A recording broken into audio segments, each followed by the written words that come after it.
Hello student, welcome to online classes of Shivaji Group of Institutions. Myself Rahul Dixit, your maths teacher. बच्चों last class में हमने प्रत्यक्ष विधि और कल्पित माध्य विधि द्वारा समांतर माध्य ज्ञात करना सीखा था। आज की क्लास में हम पद विचलन विधि द्वारा समांतर माध्य ज्ञात करना सीखेंगे। पद विचलन विधि, इसको इंग्लिश में बोलते हैं step deviation method. Step deviation method. अब देखिए इसमें करना क्या होता है। सबसे पहले इस विधि द्वारा समांतर माध्य ज्ञात करने के लिए निम्नलिखित चरण है। पहला क्या है, वर्ग अंतराल दिया जाएगा। वर्ग अंतराल से क्या हम ज्ञात करेंगे? वर्ग अंतराल से हम मध्य मान ज्ञात करेंगे। क्या ज्ञात करेंगे?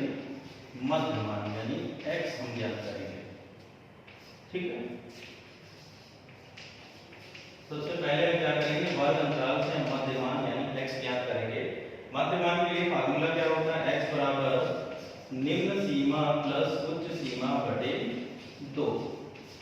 निम्न सीमा प्लस उच्च सीमा बटे 2।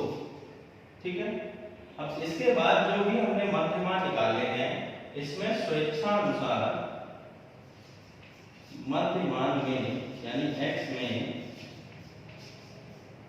मध्य मान में आप अपनी स्वेच्छा से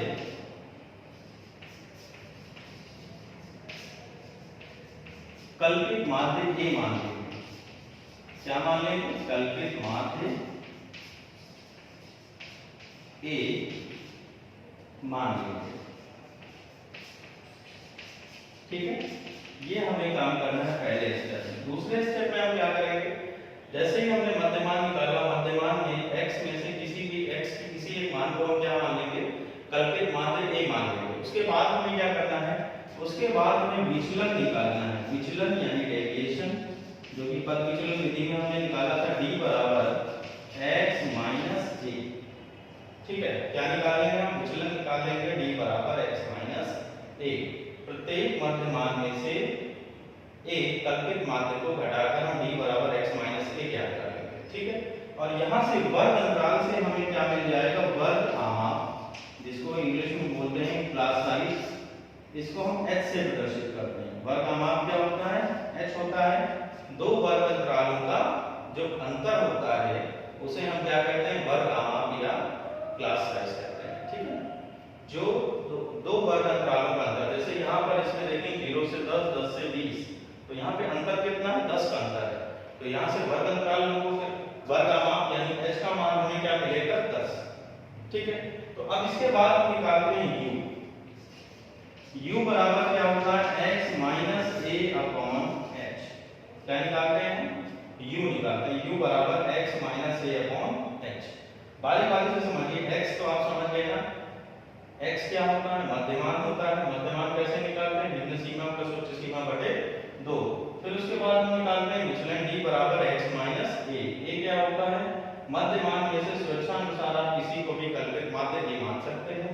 d बराबर विचलन d बराबर x माइनस a। वर्ग आमाप क्या होता है? h। वर्ग आमाप क्या होता है? वर्ग अंतराल के बीच का जो डिफरेंस है, ये क्या होता है? वर्ग आमाप होता है। 0 से 10, 10 से 20, 20 से 30, तो यहाँ पे अंतर कितने का है? 10 10 का अंतर है। तो यहाँ से वर्ग आमाप h हमें क्या मिल जाएगा? 10।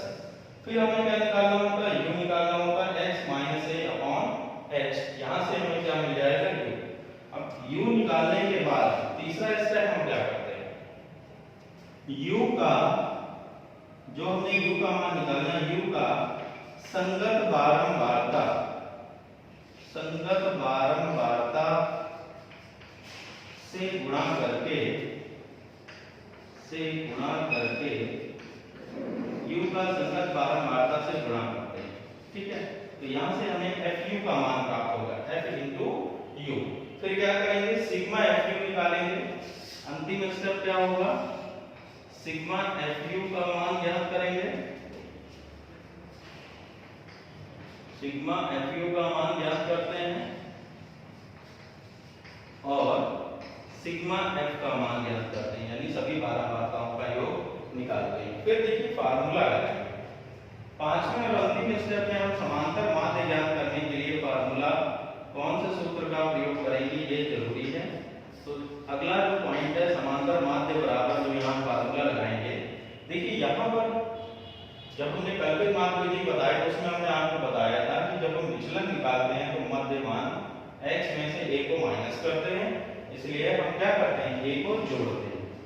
a plus sigma F D upon sigma F लगाया था।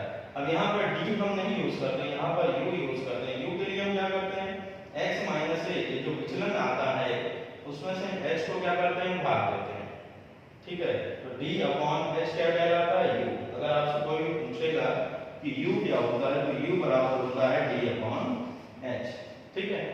विचलन में अगर हम वर्ग आपसे भाग दे दें तो हमें u मिल जाएगा। फिर हम क्या निकालेंगे u का संगत बारंबारता से गुणा करके f निकालेंगे, सिग्मा f आ जाएगा। यहाँ पर देखिए प्रत्येक में हमने h से क्या किया है भाग दिया है, तो यहाँ पर हमें क्या करना पड़ेगा h से गुणा करना पड़ेगा।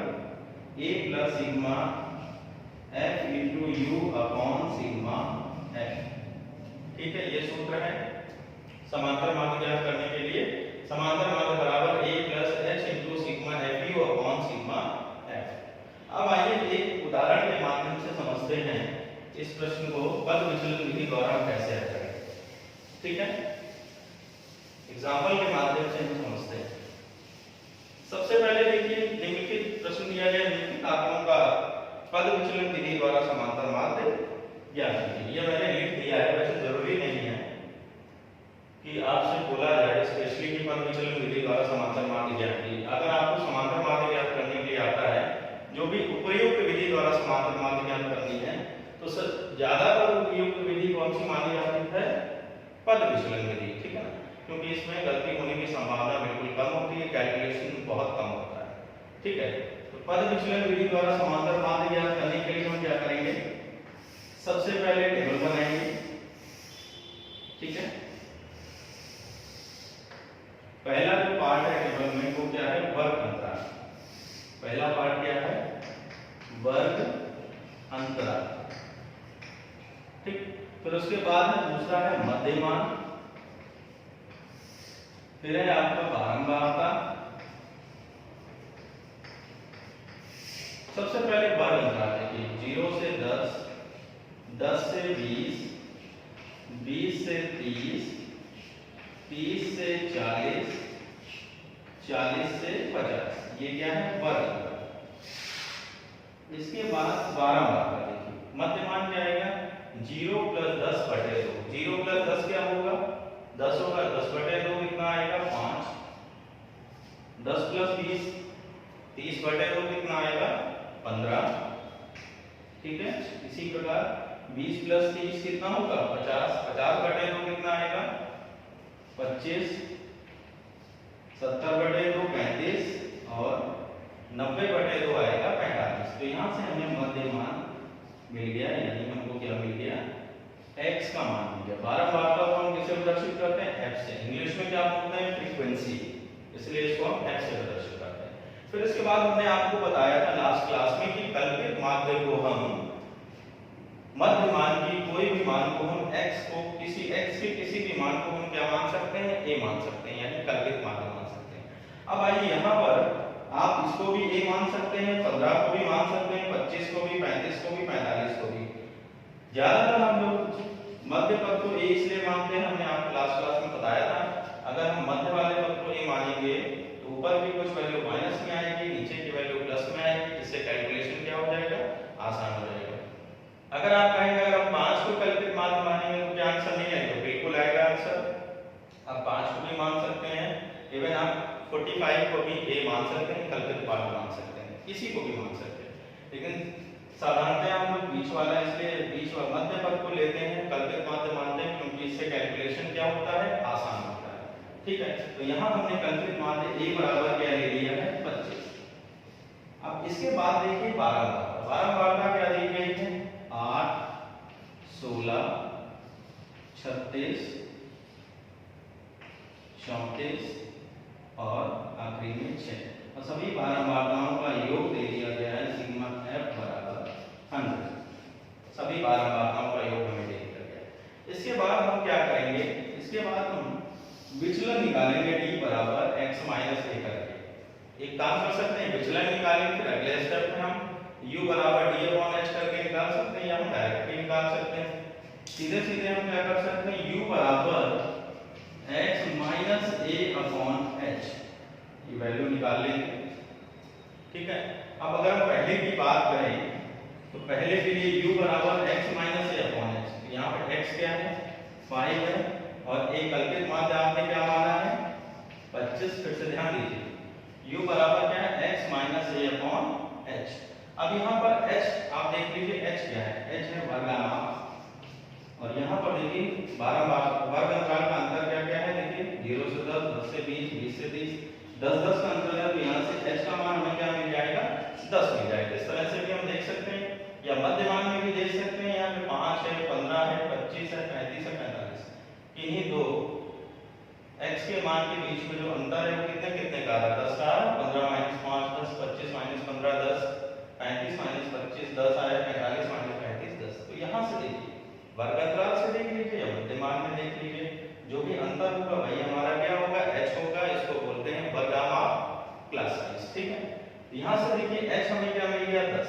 अब अगर हम पहले के लिए बात करें x minus a upon h हमें निकालना है, x का मान क्या है 5 है और a क्या है 25 है, और h का मान क्या है, h का मान अभी हमने बताया आपको 10 है, तो u बराबर क्या आ जाएगा माइनस 20/10। तो यहाँ से u हमें मिल जाएगा माइनस का 2। ठीक है, पहले वाले के लिए हमें u का मान मिल गया -2। उसके बाद दूसरे के लिए क्या करेंगे, x का मान हो जाएगा 15। ठीक है, दूसरे वाले के लिए x का मान क्या हो जाएगा 15 हो जाएगा, 15 माइनस a का मान आपका कल्पित मान 25 रहेगा और h भी आपका सेम रहेगा। तो ये कितना आएगा 15 में 25 लगाएंगे -10/10, तो u का मान आ जाएगा -1। ठीक है, ऐसे ही आप इसके लिए निकालेंगे 0 आएगा, +1 आएगा और 2 आएगा। ठीक है, u का मान निकालना आसान है, समझ गया। x क्या होता है, x के पहले के लिए अगर u बराबर x minus a upon h निकालना है तो उसके लिए x क्या होगा 5 होगा। a तो आपको पता है कल्पित मान जो भी आपने माना है, x में जो भी वैल्यू मानी वो a है, a हमने 25 लिया है, और h क्या है वर्ग अंतरालों का जो अंतर होगा वो h होगा। ठीक है, अब क्या करना है f into u निकालना है, f into u। ठीक है, u का संगत बारंबारता से हम गुणा करेंगे। संगत बारंबारता का मतलब ये है जैसे -2 है तो -2 का किससे गुणा करेंगे, हम 8 से गुणा करेंगे, है ना। ये नहीं कि -2 का आप 16 से मल्टीप्लाई करेंगे। संगत बारंबारता का क्या मतलब है, -2 का हम किससे गुणा करेंगे 8 से, तो 8 दूनी कितना आएगा 16 आएगा। अब 16 गुणे -1 इसका किससे गुणा करेंगे 16 से करेंगे तो ये भी आएगा -16। 0 गुणे 36 करेंगे 0 आ जाएगा। 1 गुणे 34 करेंगे क्या आ जाएगा 34 आ जाएगा। 6 गुणे 2 करेंगे ये आ जाएगा 12। ठीक है, तो f into u निकाल लिया। अब हमें निकालना है सिग्मा f u।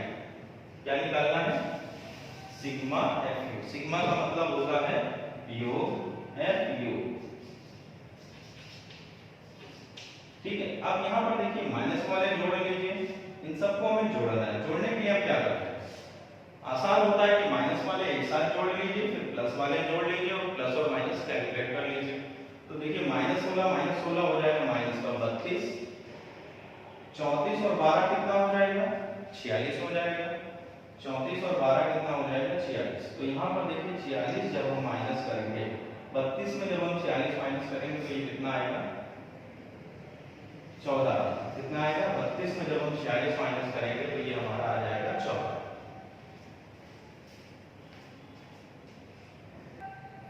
देखिए इसके बाद क्या किया हमने, माइनस वाले एक साथ जोड़े 32 आया और प्लस वाले एक साथ जोड़े 46 आया। ठीक है, 46 में 32 माइनस करेंगे प्लस का 14 आएगा क्योंकि संख्या प्लस की क्या है बड़ी है। तो यहाँ से सिग्मा fu का मान क्या आ गया 14। ठीक है, टेबल समझ में आ गई। सबसे पहले हमने क्या किया, वर्ग अंतराल से मध्यमान ज्ञात किया। मध्यमान में हम x के किसी भी मान को हम कल्पित माध्य a हमने मान लिया। ठीक है, h का मान ज्ञात कर दिया, वर्ग अंतरालों के बीच का जो अंतर है वो हमें h मिल गया। ठीक, उसके बाद हमने क्या किया, u बराबर x minus a upon h किया हमने। यहाँ से प्रत्येक में हमने u का मान निकाला। पहले के लिए x का मान क्या होगा 5 होगा, a a का मान 25 और h का मान क्या है 10। ठीक है, 5 माइनस 25 बटे 10 किया था माइनस 20 बटे 10 यानी माइनस 2। इस प्रकार से हमने u का मान निकाल लिया, फिर हमने fu निकाला, u का संगत बारंबारता से गुणा करके fu निकाल लिया। फिर हमें क्या करना है, fu का जोड़ करना है यानी सिग्मा fu ज्ञात करना है। सिग्मा fu ज्ञात करने के लिए हमने माइनस वालों को एक साथ जोड़ा, प्लस वालों को एक साथ जोड़ा, कैलकुलेट कर लिया, सिग्मा fu आ गया 14। अब देखिए क्या करेंगे, अब समांतर माध्य का जो फार्मूला हमने आखिर में बताया था अब हम उसका यूज करेंगे। ठीक है, समांतर माध्य ज्ञात करने के लिए जो हमने अंत में फार्मूला बताया था, इसके लिए देखिए करना क्या है, कल्पित माध्य के लिए भी क्या था, a plus sigma f d upon sigma f था। तो यहाँ पर देखिए पद विचलन विधि द्वारा समांतर माध्य ज्ञात करने के लिए हमने इसमें एक्स्ट्रा क्या किया, d बराबर x माइनस a था, u बराबर क्या है d अपॉन h यानी x minus a upon h। प्रत्येक में हमने क्या किया, पहले a हटाया फिर h से भाग दिया। तो अब हम क्या करेंगे, यहाँ पर a हटाया तो a हमने जोड़ दिया, ठीक है, प्लस h से सभी में भाग दिया तो h से हम प्रत्येक में क्या कर देंगे, गुणा कर देंगे। तो पहले क्या किया, भाग दिया, अब हम क्या कर रहे हैं, गुणा। ठीक है, ऐसा क्यों कर रहे हैं, इससे देखिए कैलकुलेशन केवल आसान हो गई। ठीक, आप प्रत्यक्ष विधि द्वारा समांतर माध्य ज्ञात करिए, कल्पित माध्य विधि द्वारा समांतर माध्य ज्ञात करिए या पद विचलन विधि द्वारा समांतर माध्य ज्ञात करिए, प्रत्येक दशा में आपको समान उत्तर प्राप्त होगा। ठीक है, ये केवल हमने इसलिए किया ताकि कैलकुलेशन आसान हो जाए, यानी गलती होने की संभावना क्या है, कम रहे। अब इसके बाद देखिए a का मान क्या है, कल्पित माध्य हमने क्या माना है, 25 माना है। h u बार h का मान क्या है, वर्ग आमाप देखिए दिया गया है, h बराबर h का मान है 10, तो 12 भागों के वर्ग अंतराल के बीच का जो अंतर है वो क्या होता है, h होता है, h का मान दिया गया 10। सिग्मा fu देखिए दिया गया है 14, सिग्मा fu का मान देखिए क्या दिया गया है, 14 दिया गया, और सिग्मा f क्या है, 10 है। सिग्मा f होता है सभी बारंबारताओं का योग। अब इसके बाद देखिए 25 प्लस 140 बटे 100, जब हम 0 से 0 कैंसिल होगा, 25 प्लस 14 बटे 10 करेंगे तो आएगा 1.4, 14 बटे 10 करेंगे तो क्या आएगा 1.4। अब हम क्या करेंगे, 25 प्लस 1.4 करेंगे तो ये आ जाएगा 26.4। ये हमारा समांतर माध्य प्राप्त हो गया, क्या प्राप्त हो गया, 26.4। ठीक है, अब हमने तीनों विधियों द्वारा समांतर माध्य ज्ञात करना सीख लिया है। अगली क्लास में हम उन प्रश्नों को हल करेंगे जिनका समांतर माध्य दिया गया होगा और बारंबारताएं ज्ञात की गई होंगी, अज्ञात। ठीक है, अगली क्लास में हम अज्ञात बारंबारताओं वाले प्रश्नों को हल करेंगे और उनकी बारंबारताएं ज्ञात करेंगे। ठीक है बच्चों, that's all for today, thank you class.